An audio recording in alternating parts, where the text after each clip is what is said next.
이거 안 한 지도 한 몇 달 된 것 같은데 무주택자 숫자 0, 1주택자 숫자 1, 다주택 숫자 2. 그 이상의 주택수 보유자는 알아서 숫자 써주시면 되고요. 저희는 0이 거의 없어요. 거의 없고 거의 1, 2, 3, 4, 5 이렇게 좀 많이 나오거든요. 10 뭡니까? 10. 9 뭐예요? 이은경님 9, 13. 아직까지 저보다 많은 분은 안 나오셨는데 0이 없어요. 0이. 4 플러스 2 플러스 1은 뭐죠? 4 플러스 2 플러스 1. 명의분산 같습니다. 네. 토탈 7, 서울 13. 역시 우리 애국적패. 서울 13. 서울 13 이게 또 중요한 거예요. 지역이. 이번 생은 이걸로. 이야, 그치. 이게 공시가격 1억이야 13하고 서울 13은 아우, 레벨로가 다르네. 아우, 이건 비교, 예, 어떡하죠? 하지만 요즘에는 그런다면서요. 서울에 몇 평 있냐고. 뭐 34평 가격, 34평이면 한 10평 있을 거 아닙니까? 100평이면 10주택, 8사로 막 이런 거죠. 뭐. 그런 식으로? 네. 지분으로? 그래서 이제 제가 왜 주택수를 여쭤봤냐면 우리 이제 다주택자분들 위해서 좀 조언을 해주신다면 생존 전략. 13주택까지가 13이 많이 보이시더라고요. 그러니까 10주택 이상이라고 하면 이미 법인하고 개인하고 다 합쳐서였을 것 같아요. 다 있는 거야, 지금. 그렇죠. 네. 그럼 진짜 개인으로는 1주택 아니면 2주택. 아무리 많아도 3주택인데 아까 4주택이신 분 되게 이례적인 상황이에요. 세무사 상담을 먼저 받으셔야 될 것 같아요. 당장 후랭이 TV 끄고 네. 세무사 상담 받으셔야 될 것 같습니다. 상급지로 갈아탈 사람들은 이미 이렇게 몇 주택이면 끝난 것 같아요. 그렇죠. 네. 거의 세팅 끝나신 분들이에요. 그쵸. 거의 끝났죠. 그러면 이제는 지키는 거가 더 관건인 것 같아요. 어떻게 지켜야 됩니까? 불로소득 100% 막 이러고 있고요. 양도세는 몰라도 종부세 완화에 좀 베팅을 하실 것도 같거든요. 종부세 하나? 네. 왜냐면 진짜 서울의 다주택자면 공시가격만 해도 막 30억, 40억 넘어갈 수도 있단 말이에요. 그런 경우는 저라면 이렇게 일단 버틸 것 같습니다. 어떻게 버티냐면 하나를 팔아서 몇 년간의 종부세용으로 이제 키핑하던가 아니면 요즘에도 사업자 대출을 받으면 대출이 나오잖아요. 네. 예, 받아놓고 어차피 그 정도 자산이면 매달 현금이 돈단 말이에요. 근데 그 현금보다 종부세가 한꺼번에 나가는 게 많다 보니 그거를 대출 받아서 일단 몇 년 버틴다. 근데 보통 이제 대환대출 많이 하신 분들은 그거 익숙해진 거고 그게 처음이라고 하면 한번 힘든 거를 경험하시게 됐을 때 무서워서 팔지 마시고 대출이든가 팔아서 하든가 이런 걸로 좀 커버하시면 좋지 않을까. 이거 너무 뻔한 얘기였나요? 저라면 그렇게 할 것 같아요. 그럼 앞으로의 투자는 좀 어떻게 하는 게 좋을까요? 그런 분들은 당연히 묶어놔야죠. 에세파킹, 빵빵백, 1+1. 아예 이것도 너무 진부한데 예, 토지, 무허가, 큰 거, 간평, 뚜껑. 네, 그런 것. 일단 주택수로 안 잡혀야 되잖아요. 그렇죠. 안 잡혀야 되는 상품들로 주택이 될 만, 아파트가 될 만한 거는 그 정도밖에 없는 것 같아요. 아니면 당연히 이제 상가, 근생, 빌딩 이런 거는 80억까지는 이제 안 잡히잖아요. 근데 종부세 대상이 아니다 보니까 그런 꼬빌은 아니고 한 50억에서 100억대 정도 빌딩으로 한번 턴하시는 것도 괜찮습니다. 요즘 제가 계속 빌딩 알아보고 있는데 가격대가 20억에서 60억 사이는 그러니까 50억, 20억에서 50억 사이는 서울에서 진짜 별로 없어요. 가성비 좋은 게 많이 없더라고요. 제가 계속 알아보고 있거든요. 한번 뛰었잖아요. 예.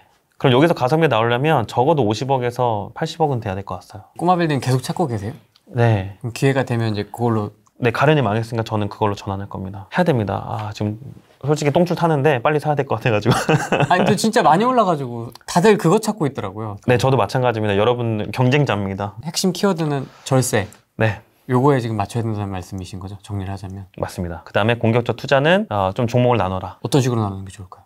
빌딩 쪽, 상업용 쪽, 아니면 이제 진짜 1억 미만. 저 두 가지 동시에 보고 있어요. 제가 지역을 찍는 건 아니에요. 갈라다가 안 갔습니다. 경상 갈라다 말았어요. 그런 식으로 계속 찾고 계시는 거거든요. 지금. 네. 꼬빌도 보고 이런. 그럼 몇 억 이상이 꼬빌이에요? 그런 기준 있으세요? 지금은 이제 일단 매가에 그러니까 취득세 포함하면 25% 정도가 필요하기 때문에 내가 5억 들고 있다. 곱하기 4 하면 되죠. 한 20억? 내가 10억 들고 있다? 그러면 한 40억에서 50억? 꼬마 빌딩은 사실 이게 아름아름 소개로 많이 거래가 이루어지잖아요. 네. 어떻게 좀 찾으세요? 발품 파는 거 싫어한다 그랬잖아요. 찾으세요? 그냥 중개업소 갑니다. 이제 빌딩 중개하시는 분들 몇 분 뵙고 어제도 뵙고 왔어요. 그저께도 뵙고 왔고요.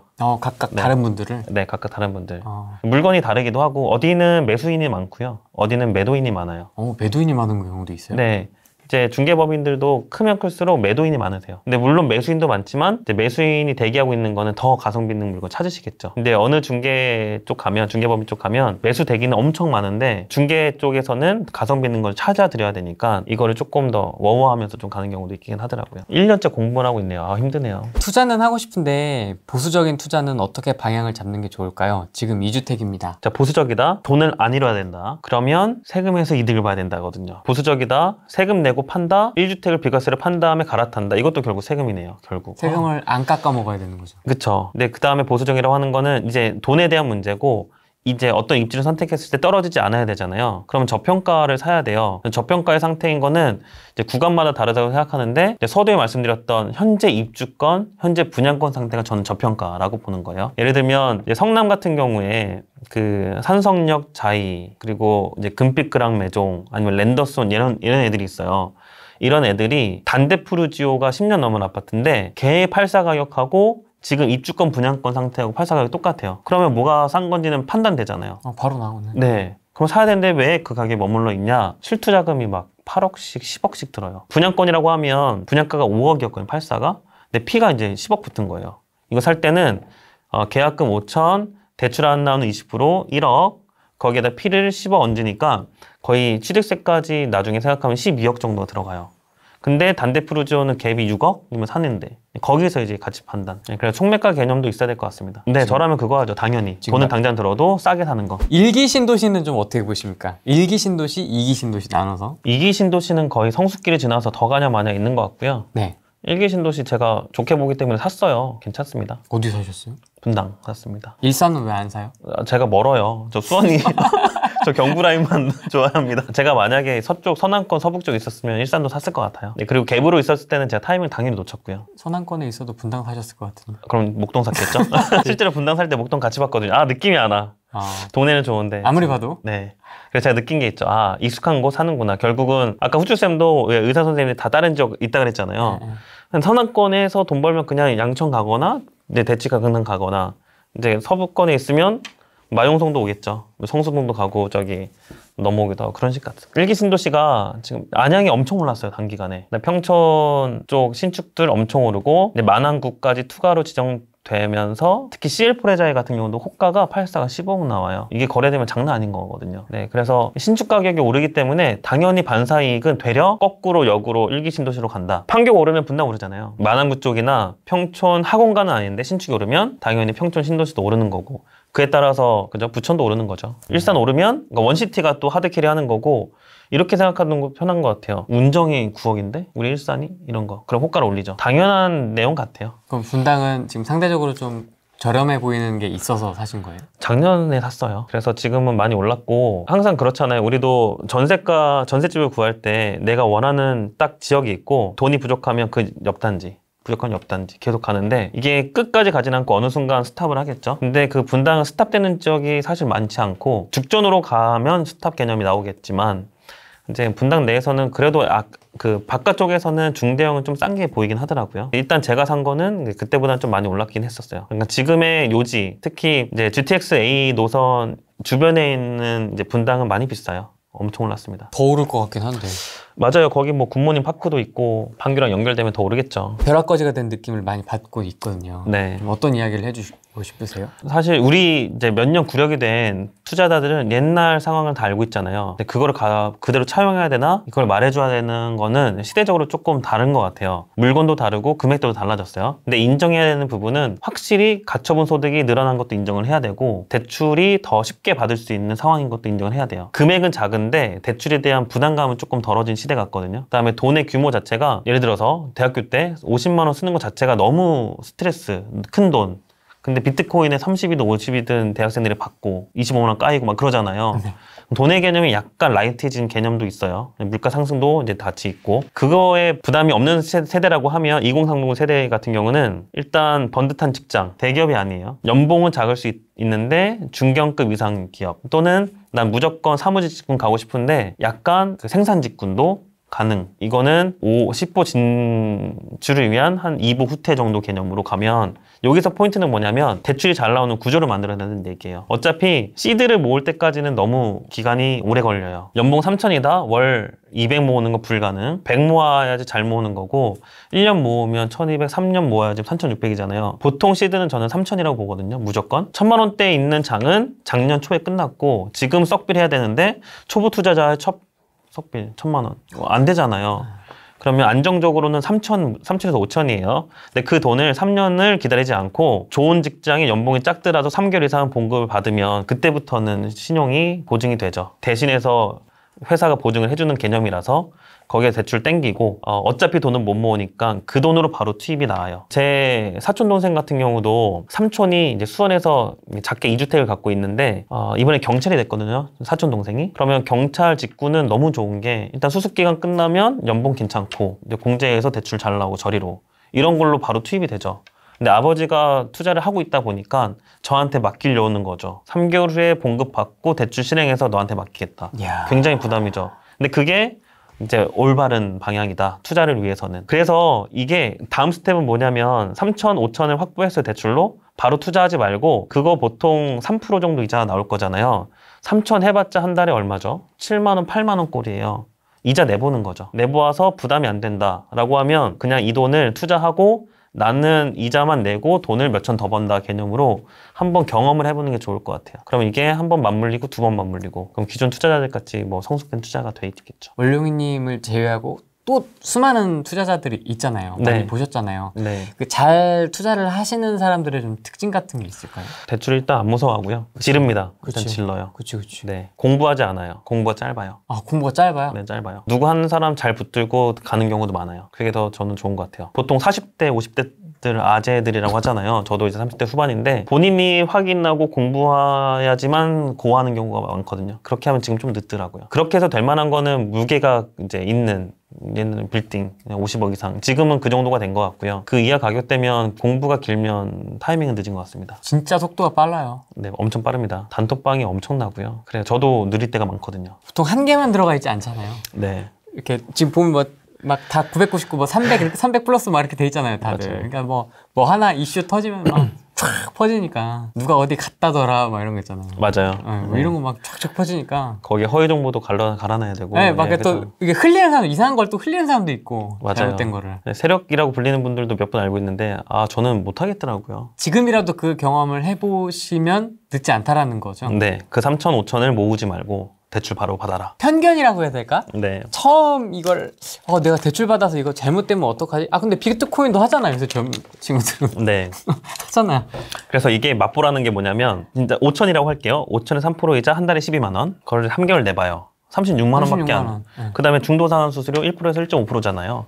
1%라고 하면 50만 원. 해봤자 수업료가 100만 원 이내예요. 그럼 내보는 거죠. 이게 쫄리지 않는다. 내 멘탈이 강하다. 이게 저랑 와이프랑 결혼할 때 저는 대출에 대한 부담감이 0%, 와이프는 100%였거든요. 100%? 네, 그걸 저는 50%까지 내렸고 지금 저와 같이 만들었죠. 적폐로. 네, 적폐화된 거네. 맞아요. 예. 그게 이제 저는 수많은 이제 엄청 힘든 인고의 시간을 보낸 거고 이제 싱글이라고 하면 그게 스스로 판단이 내 판단이 되거든요. 멘탈로. 한번 해보는 거예요. 내가 감당 범위가 어느 정도까지인지. 그럼 어떻게 100%에서 이쪽 적폐화 시키셨어요? 수익을 내면 되죠. 보여주는 거였어요? 네. 이렇게 나 벌었다? 네. 심지어 저희 부모님은 얼마나 보수적인지 제가 17년도부터 하고 책을 18년에 냈는데 저를 19년도부터 믿기 시작하셨어요. 네. 아들이 책 냈는데도? 네. 저희 와이프는 책 내고 나서 저를 믿고 시작했고 가족에게한테도 항상 그 좀 삼식이 취급받는 게 그래요. 그거를 극복하셔야 됩니다. 그러니까 그거를 극복할 때 수익으로 하셔라. 수익으로 하고 명의로 주고. 네. 오빠 왜 내 건 없어? 그래. 공동명의 안 해도 돼. 니 다 가져. 멋있다. 근데 저는 다 줘도 상관없어요. 근데 이제 와이프가 직장인이다 보니까 맨날 빼야 되고 뭐 연차 반차 써야 되니까 힘들어 하더라고요. 내가 할게. 근데 그럼 명의는 니 다 못하는 거 알지? 이런 식으로 가는 거죠. 근데 만약에 와이프도 전업이다? 다 주는 거 관계없어요. 뭐 그냥 처음부터 다시 시작하면 되죠. 근데 이제 수강생분들 중에 2030 세대가 많으신 것 같아요. 그래서 방금 이 대출 플랜 괜찮은 것 같고요. 근데 대상은 뭘 사야 되냐? 아직까지 20년 차 넘은 수도권에서 3억대, 4억대 아파트 갭은 가능하다고 봐요. 5천 전후로. 이제 대도시면 제도 이제 수원 권선동이 좀 오래된 동네인데 갭이 1억 전에 있다가 요즘 1억 다 넘어갔거든요. 지역마다 어차피 이제 호갱노노나 다 너무 잘 돼 있으니까 전세가율을 일단 찾아보고 내부 부동산에서 호가랑 같이 보면서 갭이 한 5천 이하 어디 지역 있지? 라는 걸 먼저 필터링 해본 다음에 가보는 거죠. 컨디션도 확인하고 이거 한 번은 해봐야 됩니다. 갭 투자 네, 괜찮아 보입니다. 지방으로 먼저 투자를 해도 괜찮습니까? 괜찮아요. 4천, 지금 5천 모아놓고. 그럼요. 많아요. 지방은. 굳이 이제 지금 공시가격 1억 이하는 다주택자나 법인 투자자를 위한 상품인 거고 1주택으로 갭 투자 가능. 그래서 세후 수익률을 100% 잡아도 되는 이유가 사실 첫 투자 5천 넣었는데 1억이 올라요. 훌륭하죠. 2천 세금 낸다. 비과세가 안 되니까 1주택이면 비과세 되네요. 거주하지 않아도 보유만 2년 해도. 그러면 이제 하반기하고 내년, 네. 내후년까지 어떤 로드맵을 그려놓고 네. 투자를 할 생각이신지. 제가 다음 주나 다다음 주 대구를 갈 거라서 이제 볼만한 곳이 있는지 볼 거고요. 아, 진짜 가시는구나, 대구를. 네. 법인으로 투자 물건은 3억 이하로 한번 볼 것 같고요. 대구든 아니든. 왜 근데 그 수도권이 안 되냐면 서울하고 인천 빼고는 토지 거래로 막았기 때문에 그래서 지방으로 가는 거예요. 법인으로 3억대 이하 아파트를 볼 것 같고요. 개인 명의로는 이제 올근생이나 꼬빌 계속 볼 거고요. 돈이 좀 남는다라고 하면 네, 생수도 볼 거고 아파트나 오피는 할지 말지는 그때는 고민. 1억 이하는 안 볼 것 같습니다. 저는. 근데 제 스탠스에는 안 봐요. 왜냐면 한번 죄송해요. 그 지랄을 한번 맛봤고 네, 마음고생 해봤기 때문에 세력에 편승하지 않고 내가 그 세력과 붙어있지 않는 이상은 이제 삼진 사진이 될 수밖에 없거든요. 받아주는 입장. 그럼 나는 설거지 대상이다 라고 설거지. 네, 판단을 하면서 들어갈 수밖에 없어요. 근데 물론 일진이 들어갔는데 1,000 넣고 1,000 먹었어요. 근데 이진이 2,000 넣고 4,000 먹을 수도 있어요. 삼진이 4,000 넣고 8,000 먹을 수도 있어요. 이건 아무도 모르는 일. 초기 썩필 투자자들이 진짜 턴 뛰기 했거든요. 이진이 더 많이 이제 버는 경우도 있었어요. 근데 표현이 저급한 이유는 이제 그 급을 맞추기 위해서 네, 가격대. 네, 그런 식이 될 수 있기 때문에 네, 누가 승자인지는 아무도 모릅니다. 이 세계에서는.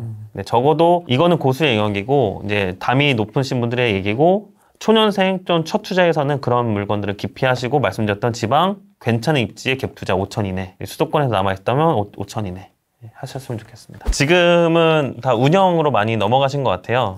네, 공실을 에어비앤비로 승화시키는 컨셉 또는 네, 공실 자체를 두고 원하는 가격대 계갱신을 안 쓰기 위해서 계갱신. 네. 너무 이렇게 저렴해 보이네요. 계약갱신 청구권을 안 쓰게 하기 위해서 공실 매도도 있는 것 같고요. 그다음에 아예 사업적으로 가시는 분도 있는 것 같아요. 맞습니다. 내가 아예 이제 빌딩을 사서 사옥으로 쓰기도 하고 임차도 주기도 하고 그러면 법인이 들어가면 사무실로 쓰다가 어차피 임대료는 안 내는 거고 뭐 그런 식으로 세팅을 하시는 분도 있고 아예 그 뭐 프랜차이즈나 아니면 운영 그냥 내 사업을 하는 경우도 많더라고요. 그래서 영역이 굉장히 넓어졌는데 이 바탕은 단위가 크잖아요. 수천대, 억대의 수익을 벌어서 그게 체력이 되는 것 같아요. 베팅을 다시 한번 부동산이 부담스럽다고 하면 사업적으로 하시는 분도 계신 것 같은데 저도 같은 고민이고 최대한 지키는 방향에서 다음 또 레벨업된 상태에서 저희 만났으면 좋겠습니다. 잘 지키고 네. 털리지 말자. 털리지 말자. 소식이 굉장히 빠른 분이세요. 그러니까 현장에 있는 이야기들하고 투자의 일선에서 지금 어떻게 움직이고 있는지를 정확하게 보고 있는 분 중에 한 분이시기 때문에 자주 또 한번 모시고 네. 이슈 있을 때마다 요청을 드리도록 하겠습니다. 감사합니다. 열심히 하겠습니다. 오늘 여기까지 하겠습니다. 고맙습니다. 네, 수고하셨습니다. 안녕. 안녕. 안녕. 원룡단? 네. 원룡단에서 만나요. 네. 저는 없고.